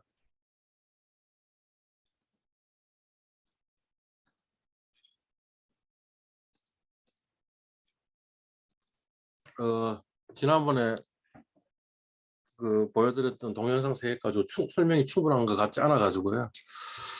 그래서 제가 그냥 저의 모의투자 중간 평가 보고서를 작성을 하나 했고요. 요걸 참조하셔가지고 그 투자 중간 평가 보고서를 작성하시면 되겠습니다. 저의 투자 아이디어는 대략 이렇습니다. 예. 첫 번째는 이제 자산 배분인데요. 그 주식을 70, 그 다음에 현금 한 30 정도 이렇게 이제 배분을 하기로 결정을 했고요. 그 이유는 대략 보면 최고가 대비 50% 하락한 적도 있었지만 그렇게 많은 것 같지는 않고 2020년 3월에도 한 30% 정도 하락했으니까 뭐 2020년 3월 같은 정도의 일만 벌어진다고 한다면 한 30%만 현금이 있어도 괜찮겠다라고 이렇게 생각을 했습니다. 두 번째 규칙은 이제 그러면 저의 패시브 포트폴리오로 나스닥 100 ETF를 사용하겠다라는 거고요. 그러니까 종목 선택 능력이 없다면 시장 전체를 따라가는 ETF로 투자하는 게 좋을 것 같고 전 세계적으로 시장 지수가 지속적으로 상승한 국가는 미국이 유일하고 다른 나라 같은 경우에는 이제 화랑을 보이다가 다시 또 급락하는 패턴이거나 아니면 상승세가 약했다라는 거죠. 그러니까 코덱스 200보다는 저는 나스닥 100 ETF를 선택하기로 했습니다. 미국이 그런데 미국에서도 S&P 500을 할 수도 있는데 나스닥 100 상승이 더 두려지고 그다음 미국의 경쟁력은 기술주다라는 게 이제 나스닥 100 ETF를 저의 패시브 포트폴리오로 이제 선택하기로 한 이유가 되고요. 그러면 나스닥 100 ETF하고 국내 이제 투자하고는 이제 한 60대 20 정도로 하면 좋겠다라는 거고요. 뭐 종목 선택 능력이 만약 있다면 그러면 직접 투자 비중을 좀 늘리겠다라는 거고요. 그다음에 또 하나는 이제 이 국내 투자를 좀 가치주를 위주로 해서 좀 투자를 하고 싶다라는 겁니다. 예. 그러면 나스닥 100 ETF는 미국 생산주고 국내 가치 투자는 한국 가치주니까 그러면 또 위험 분산 효과가 좀 더 커질 것 같다라는 거고요. 그러니까 앞에서 자산 배분은 주식 7, 현금 3인데 실제로는 주식 8, 현금 2가 됐고요. 이 8을 이제 나스닥 100에 60 넣고 국내 주식 20 넣는 이런 걸 했습니다. 사실 약간 탐욕을 좀 부렸다라는 생각이 지금 와서 좀 들고요. 두 번째는 이제 종목 선택인데요.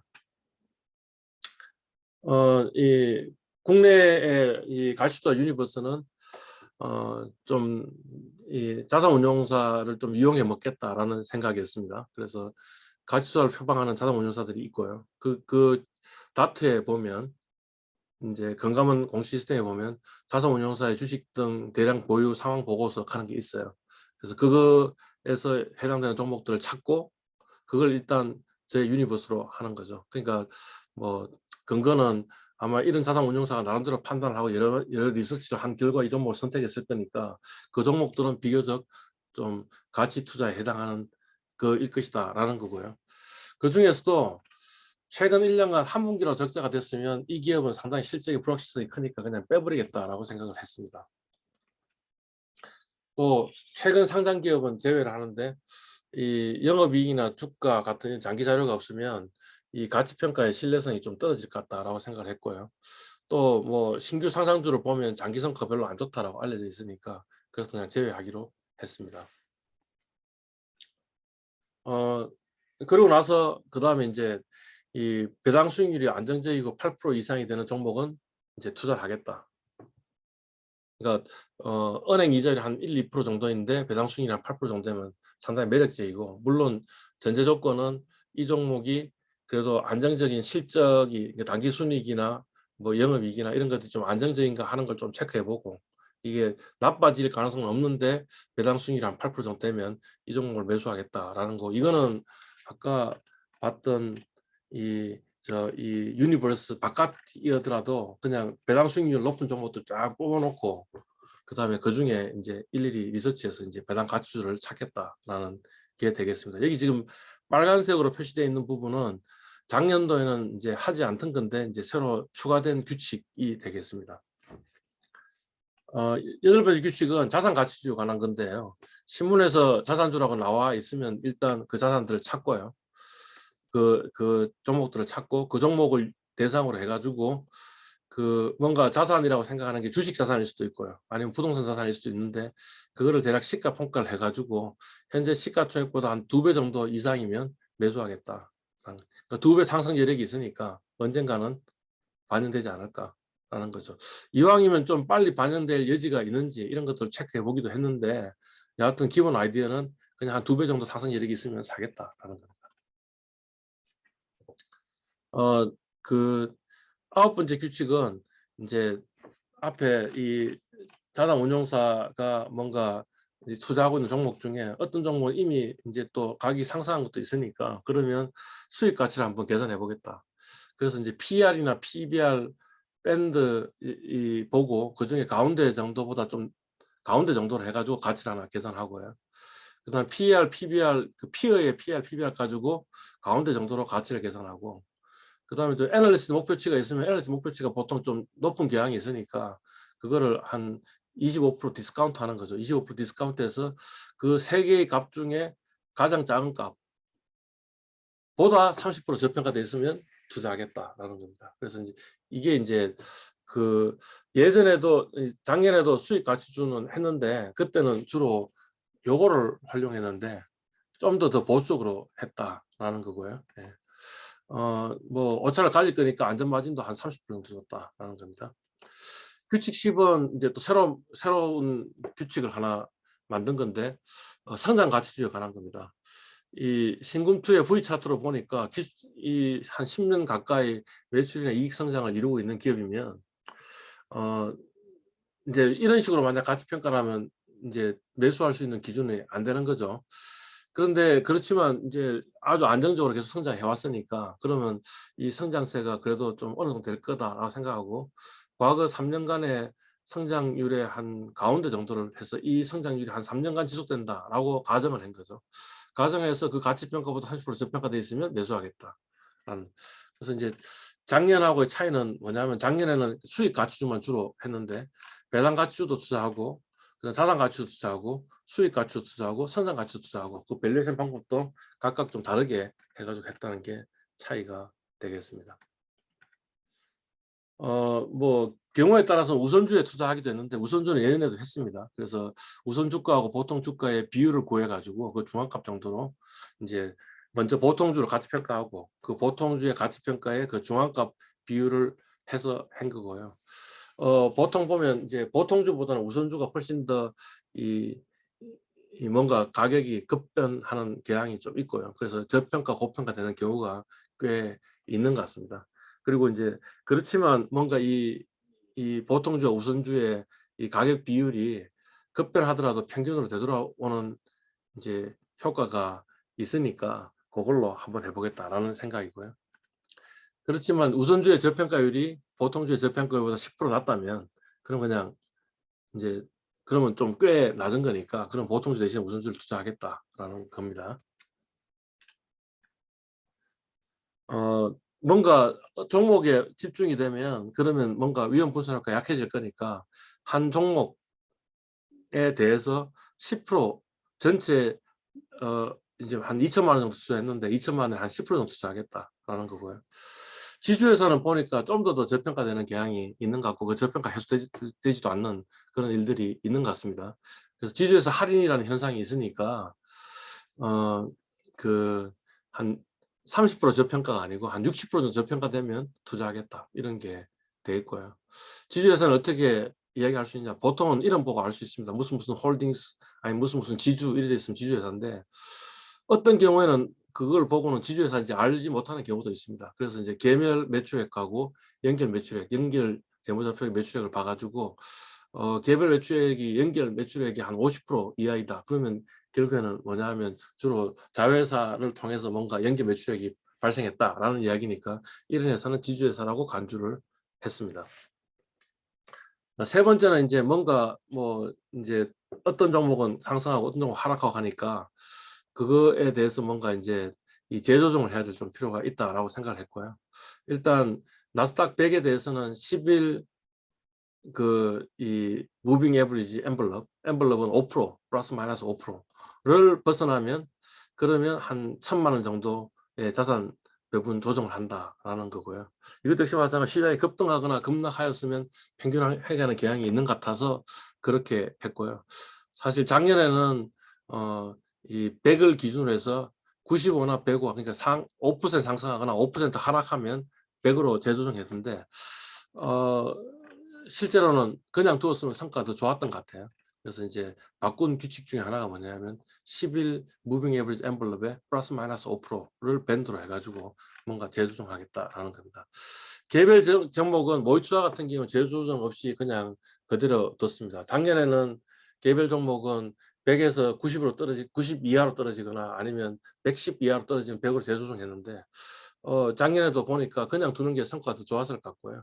그래서 실투에서는 10일 이거 플러스 마이너스 10% 엔블럽을 기준으로 해가지고 100 재조정 규칙을 적용했고요. 오투는 그냥 6개월 동안 재조정하지 않고 성과를 그냥 비교 하는 거였고요. 해보니까 그냥 이렇게 재조정하는 것보다 그냥 6개월 동안 재조정 안 하는 게 오히려 성과가 좋다라는 결과를 얻게 되었습니다. 그리고 이제 실투 같은 경우에 하루에 또 급등락을 하면 그 같은 경우에는 평균 회귀 하는 경향이 좀 있는 것 같아가지고 그런 경우에는 이제 5분의 1 정도로 감액 정액을 했습니다. 그러니까 무슨 말이냐 하면 하루에 10% 올라가서 100원이 110원이 됐으면 그러면 100원으로 조정하는 게 아니고 80원으로 조정하는.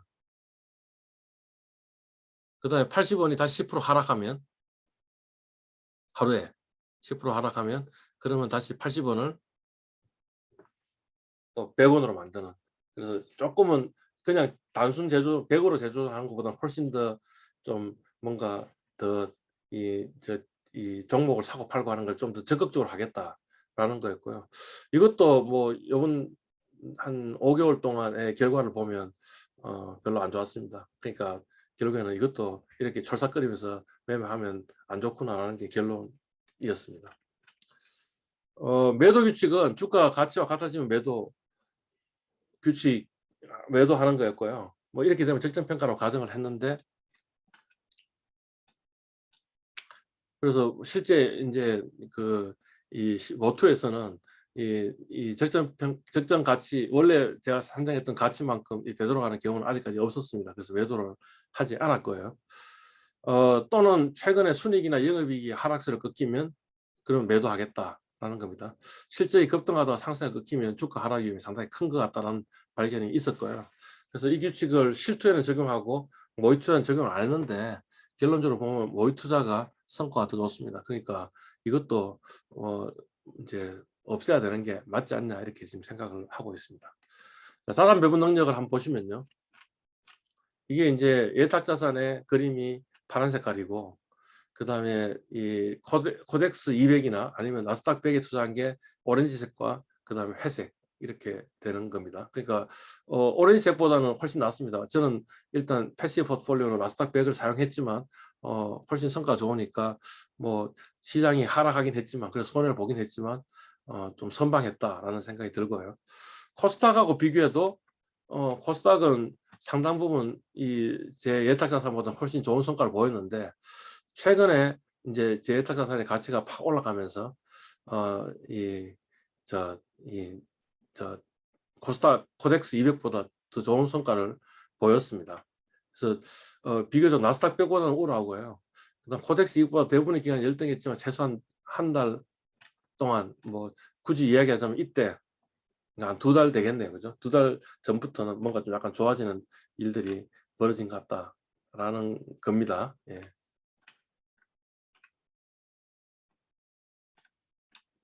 근데 이제 이 같은 경우에는 지금 우리 예탁자산은 평균 투자 비중이 한 85% 되는데 주식에. 그럼 BM도 뭔가 85%로 적용해 가지고 보는 게 더 낫지 않겠냐 해서 이 그림을 그렸고요. 그림은 대동소이합니다. 그러니까 사실은 현금이 15% 있기 때문에 지금 뭔가 좀 더 안정적이었다. 그런 거는 없었던 것 같지 않냐라는 생각이 들고요. 그거를 이제 그 100%인 경우에 비교해 보면 변동성이 나스닥보다는 현저히 낮은 거죠. 코덱스보다는 조금 높은데, 근데 기본적으로 나스닥이 코덱스보다 훨씬 더 변동성이 높으니까 그 이펙트 때문에 코덱스 200 정도의 변동성은 아닌 것 같다라는 거고요.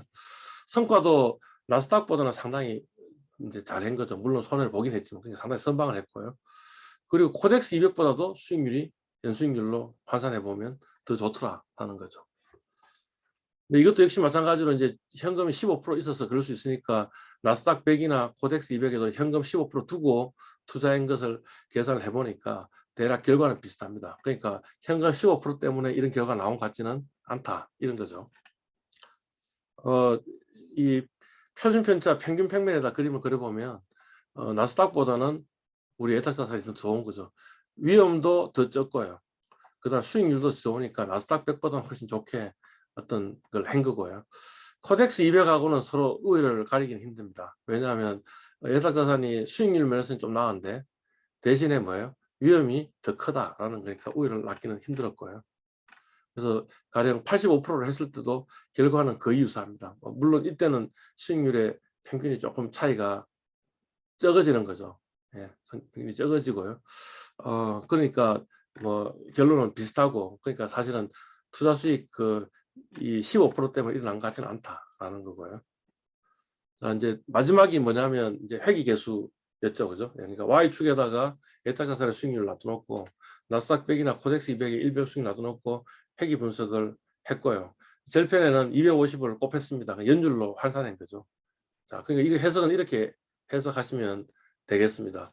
만약 우리 예탁자산하고 비슷한 일별 수익률의 변동을 보일 수 있도록 나스닥 가지고 복제를 한다면 나스닥은 한 69% 정도 투자하고 나머지 금액을 현금으로 투자한 거하고 비슷하다라는 거죠. 비슷한 거고요. 그렇게 하면 거의 한 97% 정도 복제를 할 수 있는데 그때 수익률보다 실제 우리 이 예탁자산의 수익률은 플러스 9.54%가 나왔습니다. 그러니까 그냥 나스닥에다가 69% 정도 투자해가지고 하는 것보다는 훨씬 더 좋은 성과를 보였고, 그 좋은 성과를 보인 이유 중에는 뭔가 제가 재조정하는 것이 뭔가 영향을 미친 것도 아마 있을 것 같고요. 그 다음에 또 국내 주식 투자를 했는데 그것에서 나온 면도 있는 것 같습니다. 이렇게 되는 거죠. 만약 코덱스 200으로 우리 예탁자산을 만약 그 일별 변동성을 레플리케이트 한다면, 그러면 코덱스 200에다 17.8% 정도 투자하면 레플리케이트 할 수 있는데, 그렇지만 복제하는 거는 한 48.4% 정도 복제할 수 있으니까 완벽하게 복제하지는 못하고요. 그리고 그렇게 만약 복제를 했더라면 이제 코덱 수익률이 나올 건데 그 수익률보다는 연율로 이야기해서 한 0.47% 정도 언더퍼폼 했다라는 것을 이야기를 하고 있습니다. 자, 이거는 뭐냐면 예탁자산을 일별 수익률을 종속 변수로 두고 나스닥 100하고 코덱스 200을 설명 변수로 들어가지고 한 회귀 분석의 결과이고요.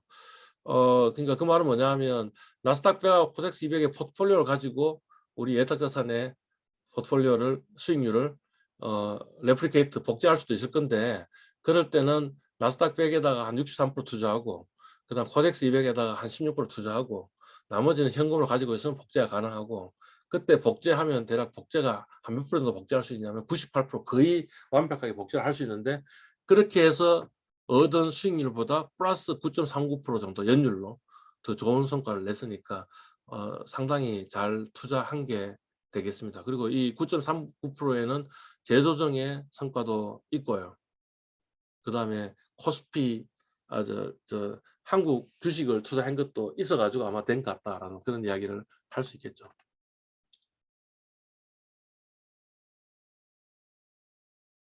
그래서 하여튼 나스닥 100보다는 훨씬 성과가 좋고요. 선방을 한 것 같고요. 예. 아마 전속 자산 배분이나 아니면 종목 선택 가지고 추가 성과를 보였을 것 같다라는 거죠. 실제 그 전수 자산 배분을 재조정을 몇 번 하긴 했는데, 그렇지만 그렇게 많이 하지는 않았습니다. 그러니까 아마 그 이 성과가 전수 자산 배분이나 아니면 재조정 때문에 일어난 것보다는 주로 아마 국내 주식 투자에 있을 것 같고요. 예. 그리고 그 말은 달리 이야기하면 처음에 투자 아이디어가 상당히 작동했다라고 볼 수도 있을 것 같아요. 나스닥 100하고 국내 가치 투자는 수익률이 상당하게 낮기 때문에 일어난 현상이 아니겠느냐라고 이렇게 추론을 하고 있습니다. 이번에는 종목 선택 능력인데요. 총 몇 종목이죠? 21종목 투자를 했고요. 그리고 나스닥을 굉장히 많이 했고, 나머지는 거의 100만 원 가까이 해가지고 20종목을 투자를 했다라는 겁니다. 그 수익률하고 손익이 나와 있고요. 그 손익하고 이 매수 금액을 가지고 이 전체 투자 수익률을 구했고, 가중평균 수익률을 구했고요. 그 다음에 마찬가지로 나스닥 100을 제외하고 나머지 20종목의 가중평균 수익률을 구했는데, 그 수익률을 보니까 나스닥 100 때문에 손해를 봤구나라는 거죠. 만약 나스닥 100을 투자하지 않았으면 그러면 한 6.6%의 수익을 냈으니까, 그러면 상당히 선방을 한 정도가 아니고 플러스 수익을 올렸을 것이다라는 이야기를 할 수 있습니다. 그래서 이 20종목을 보면 손해가 6종목이고 이익이 14종목이고 해서 성률이 한 70%니까 상당히 이익 나는 종목들이 종목 선택을 좀 잘했다라고 얘기를 할 수 있고요. 평균을 보시더라도 손해난 종목의 평균은 마이너스 4.18%고 이익이 난 종목의 평균은 11.2%이니까, 그러니까 사실 이익을 훨씬 더 많이 내 가지고 했으니까 이 성률에서도 이제 전체의 평균이 플러스겠지만 이익의 수익률이 높기 때문에 또 플러스일 거고요.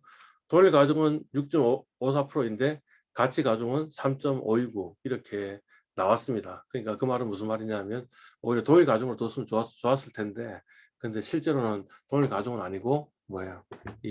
좀 어떤 종목은 이 손해난 종목에 좀 이 매수 금액이 좀 컸던 그런 면은 있는 것 같다, 이런 이야기가 되겠죠.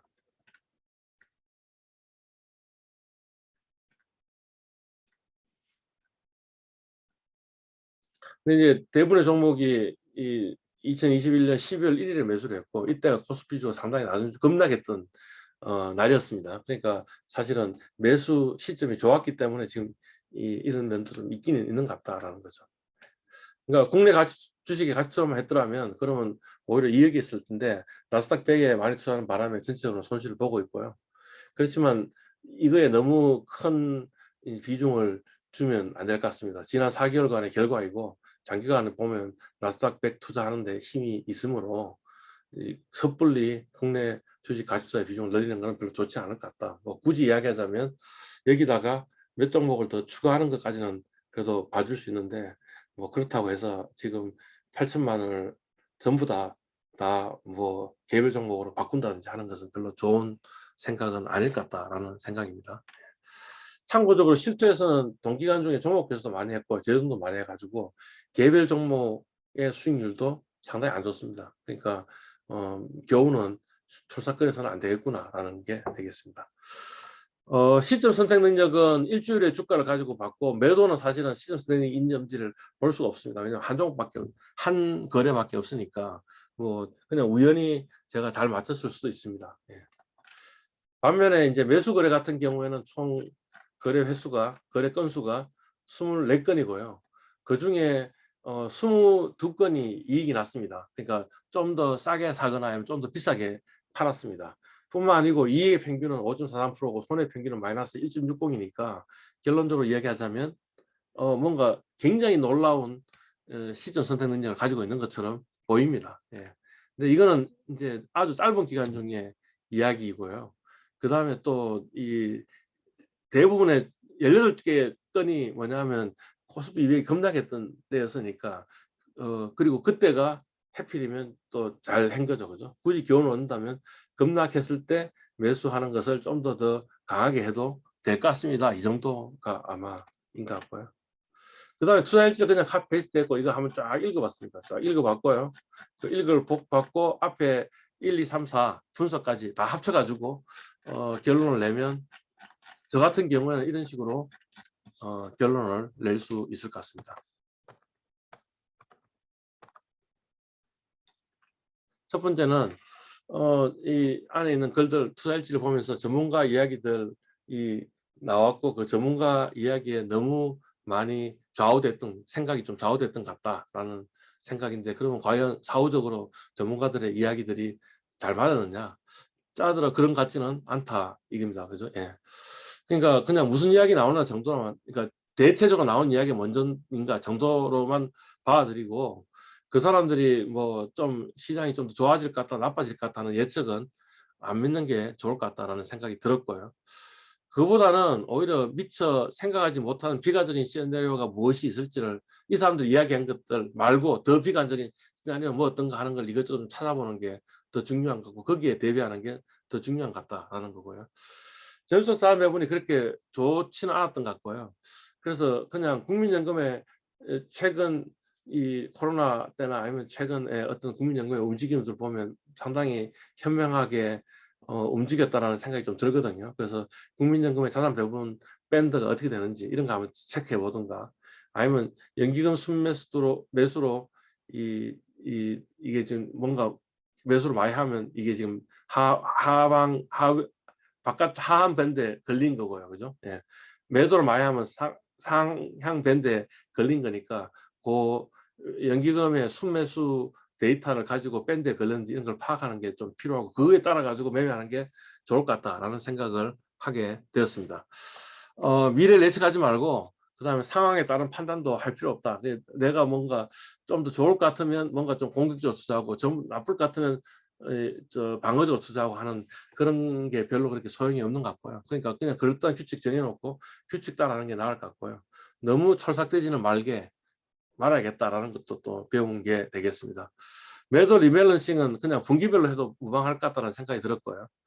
굳이 이제 각 분기 말에 하면 저와 마찬가지로 리밸런싱 하는 사람이 있을 수 있으니까 시장에 좀 압력이 생기겠죠. 그래서 그거로부터 한 15일 지난 시점에 리밸런싱을 했으면 좋겠다라는 거고요. 또는 급등 급락했을 때 리밸런싱 좀 하자라는 겁니다. 예. 그래서 이 리밸런싱의 기준은 10일 10% MA 엔블럽이 되겠고요. 예.